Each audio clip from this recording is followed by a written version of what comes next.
ওয়ালাইকুম রাহমাতুল্লাহ। দেশ ও প্রবাস থেকে যে বা যারাই এই ভিডিওটি দেখছেন সবাইকে মাটির চৈত্র ভিলেজের পক্ষ থেকে আবারও স্বাগতম। আজকে আমি ছোট একটি ভিডিও নিয়ে আসলাম। অবশ্যই ভিডিওটি মনোযোগ সহকারে দেখবেন। আজকে যে ভিডিওটি নিয়ে আসলাম তা হলো ঘাসের কাটিং লাগানোর একটি আদর্শ পদ্ধতি।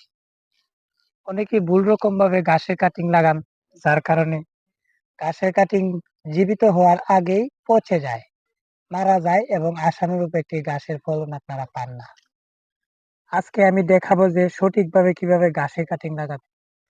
ঘাসের কাটিং লাগানো হয় মূলত ২ ধরনের মাটিতে। একটি হলো কাদা মাটি, আরেকটি হলো শুকনা মাটি।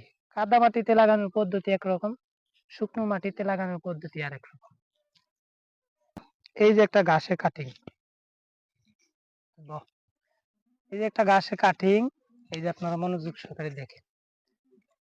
এই যে একটা কুড়ি বের হইছে, এই যে প্রত্যেকটা গিট দিয়ে এরকম এরকম কুড়ি বের হয়। বা ওই যে এই যে কুড়িগুলা বের হইছে। তো অনেক সময় কি করি আমরা কাদা মাটিতে লাগানোর সময় এই যে ধরেন এই জায়গাটা কাদা আছে কিছু, আমরা এইভাবে লাগাই।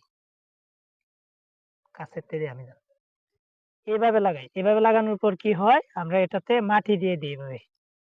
এই যে এভাবে মাটি দিয়ে দিই। দিয়ে দিলে কি হয় এই যে কুড়িগুলার মধ্যে প্যাক মানে কাদা লাগে। কাদা লাগার পরে এই কুড়িগুলা পচে যায় আর জীবিত হয় না। যার কারণে এই পুরো কাটিংটাই নষ্ট হয়ে যায়। তো কাদা মাটিতে যদি আপনারা লাগান মূলত এই যে এভাবে লাগাবেন। এই যে এই জায়গায় কাদা এভাবে একটু গেড়ে দিবেন। মানে 90 ডিগ্রি অ্যাঙ্গেলে লাগাবেন। তখন কি হবে এই যে ঘাসের কাটিং এর গুড়াটা কাদার ভিতরে ঢুকে আছে, এই যে গিট গুলা দেখেন উপরে আছে। তখন যখন এটা জীবিত হবে তখন এই গিটের মধ্যে এই যে জড়, এই যে শিকড় গুলা, এগুলা মাটির মধ্যে ধীরে ধীরে ঢুকে যাবে এবং সেই গিটের মধ্যে যে কুড়িটা বের হবে সেটা নষ্ট হবে না। সেটা সুন্দরভাবে বড় হবে এবং ভালো একটি ঘাসে পরিণত হবে। আরেকটা পদ্ধতি হলো শুকনো মাটিতে যদি লাগান। এই যে দেখেন এই জায়গাটায় শুকনো। এই যে শুকনো মাটি। ধরেন আমি কাটিংটা যদি লাগিয়ে দেখাই। এটা কিন্তু শুকনো মাটি। এটাতে আপনারা লাগালে এইভাবে লাগাবেন। এই যে এভাবে লাগাবেন শুকনো মাটিতে। লাগিয়ে তারপরে এভাবে দিয়ে দিবেন মাটি। এভাবে একটু মাটি দিয়ে দিবেন। আর গিঁটগুলা যাতে না ঘুরে এভাবে লাগাবেন।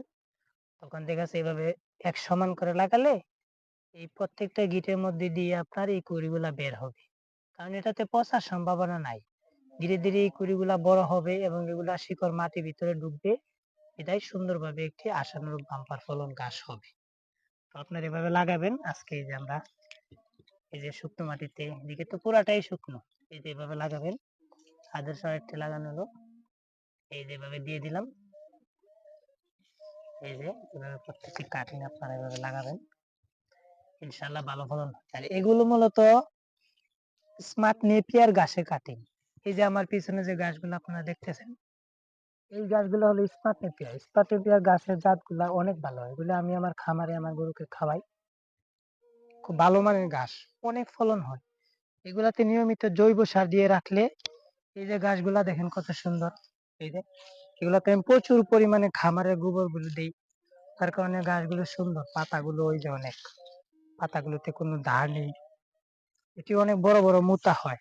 এই যে কাটিং গুলা লাগাইতেছি, এই কাটিং গুলা একদিন ধীরে ধীরে বড় একটি মুথায় পরিণত হবে এবং সুন্দর একটি ঘাসে পরিণত হবে। তো আর এই পদ্ধতিতে আপনারা গাছগুলো রোপণ করবেন, লাগাবেন, তাহলে সুন্দরভাবে একটি গাছের ফলন আপনারা পাবেন। গাছ নষ্ট হবে না, অতি দ্রুত একটি ভালো ফলনের গাছ উৎপাদন হবে। তো ভালো থাকবেন সবাই। আমাদের মাটির চয় এগ্রো ভিলেজ চ্যানেলটি সাবস্ক্রাইব করবেন।